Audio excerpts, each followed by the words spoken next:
దేశ చరిత్రలో ఈ 2.5 ఏళ్ల కాంగ్రెస్ ప్రభుత్వ పరిపాలనలో ముఖ్యమంత్రి రేవంత్ రెడ్డి గారు, ఉప ముఖ్యమంత్రి పట్టి విక్రమార్క గారు, వ్యవసాయ శాఖ మంత్రివర్యులు తుమ్మల నాగేశ్వరరావు గారి పరిపాలనలో తెలంగాణ రాష్ట్రంలో వ్యవసాయం పండుగ మరి స్పష్టంగా అర్థమవుతుంది. ఈ రోజు మొదలు పెట్టుకొని 9 రోజుల పాటు 9,000 కోట్ల రూపాయలు రైతు భరోసా కింద తెలంగాణ రైతాంగానికి ఇస్తున్న గొప్ప ప్రభుత్వం మన కాంగ్రెస్ ప్రభుత్వం విషయం చెప్పండి.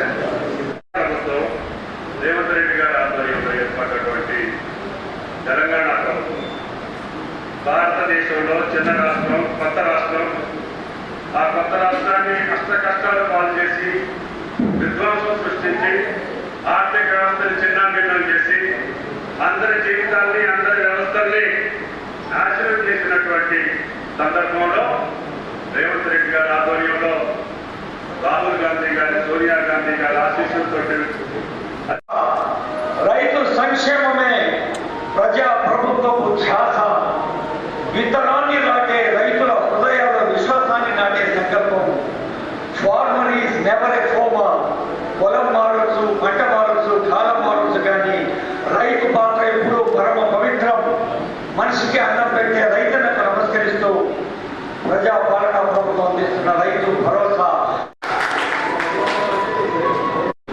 తెలంగాణ రాష్ట్ర ప్రభుత్వం తరఫున శుభాకాంక్షలు, అభినందనలు తెలియజేస్తూ ఈ రైతు భరోసా కార్యక్రమాన్ని ఏర్పాటు చేసి సభాధ్యక్షత వహించిన వ్యవసాయ శాఖ మంత్రివర్యులు పెద్దలు తుమ్మల నాగేశ్వరరావు గారు, ఈ కార్యక్రమంలో నాతో పాటు ముఖ్య అతిథులుగా విచ్చేసిన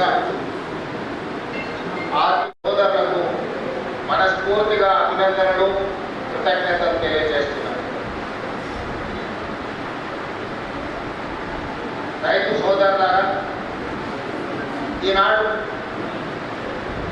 తెలంగాణ రాష్ట్ర ప్రభుత్వం డిసెంబర్ 7, 2023 నాడు ప్రజాపాలన బాధ్యత చేపట్టినప్పుడు 30 నెలల పరిపాలనలో ఎదురవుతున్న సమస్యలు, వాటిని చూపిస్తున్న పరిష్కారాలు, ఈ 30 నెలల్లో రైతు సంక్షేమం కోసం రైతును తలెత్తుకొని ఆత్మగౌరవంతో బ్రతికే విధంగా వ్యవసాయం దండగ కాదు, వ్యవసాయం అంటే ఒక పండగలా ఈనాడు తీర్చిదిద్దాలి అని మన ప్రభుత్వం సంపూర్ణంగా ప్రయత్నం చేస్తుంది. ఇవాళ కొన్ని అంశాలు వేదిక మీద ఉన్న మా ఆడపడుతులు, మా అక్కలు, మా చెల్లెళ్ళు చాలా మంది చదువుకున్న వాళ్ళు ఉన్నారు.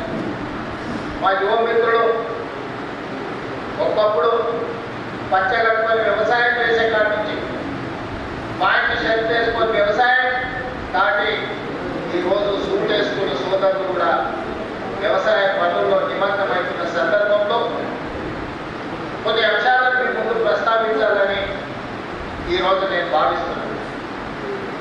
మద్రాసు నుంచి ఆంధ్రప్రదేశ్ రాష్ట్రం విడిపోయినా ఆనాడు ప్రకాశం పంతులు, బెజవాడ గోపాల్ రెడ్డి ముఖ్యమంత్రులుగా, నిజాం సర్కార్ కేవలం ఒకే ఒక్క కుటుంబం, కల్వకుంట్ల చంద్రశేఖరరావు గారి కుటుంబము 7 లక్షల కోట్ల పైగా అప్పు చేసి ధనిక రాష్ట్రంగా తెలంగాణ రాష్ట్రాన్ని శ్రీమతి సోనియా గాంధీ గారు, శ్రీ మన్మోహన్ సింగ్ గారు